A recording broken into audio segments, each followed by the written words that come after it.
السلام عليكم، مرحبا بكم في قناة ايلال. امس نسيت آلة الخياطة مشغولة والان ما حبيتش نمشي، فجاءت الفكرة انه ندير فيديو نشرح فيه كيف يمكنني فتح الآلة بكل سهولة. اول شيء نقوم به نفتح البراغي. انا المشكلة في ماشينة الخياطة تاعي تشتغل، كاين الضوء فكاين كهرباء تمشي فيها، ولكن لما ندوس على الدواسة الماشينة ما تمشيش.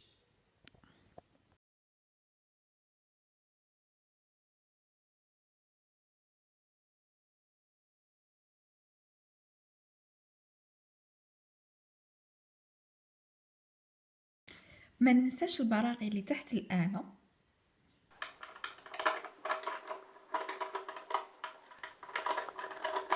وكذلك نفتح الغطاء ونحي هذا البرغي الرمادي.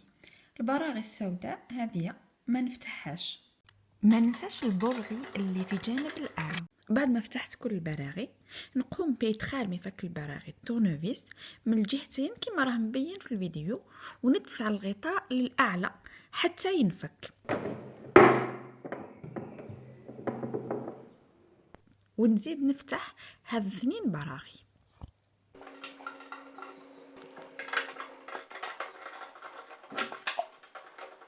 الزر اللي نشغل به اللي فيه 1 و0 نحطه في الوسط، يعني بين 1 و0، لكي نقدر نجبد الغطاء ونفتح بكل سهولة.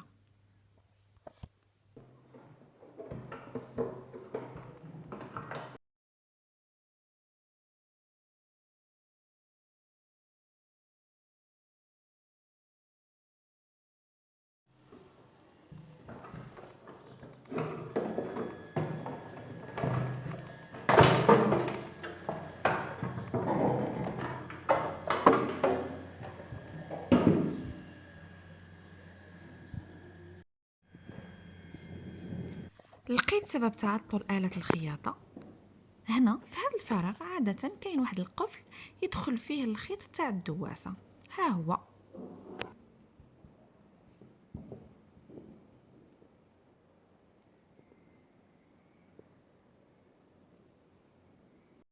نجرب نشعلها كي نتأكد انه الجزء البلاستيكي فقط اللي يتضرر.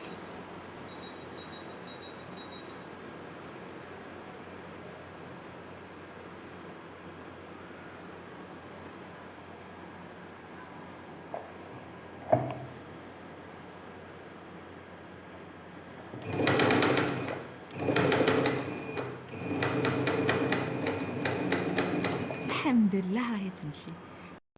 الآن نرجع القفل اللي تكسر، هنا راني نلصق فيه بالغراء.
نعاود نتأكد مرة ثانية أنه الآلة مازالها تمشي قبل ما نغلق الغطاء.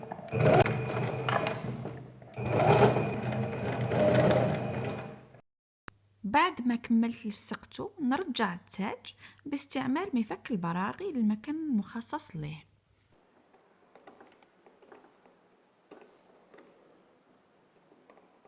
نرجع الغطاء تاعي ونرجع البراغي.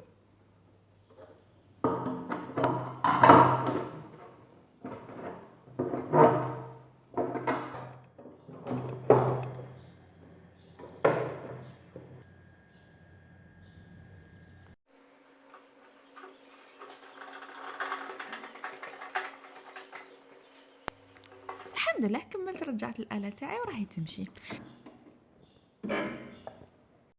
رايحه نقدم لكم مجموعه من الفيديوهات نوري لكم بعض الآلات المنزليه اللي تكسرنا وما نقدروش نخرجوا نصقموها او نشتروا جديده بسبب الحجر الصحي. اذا عندكم اي آلة حبيتوا نصقموها مع بعض قولوا لي فقط. شكرا لكم.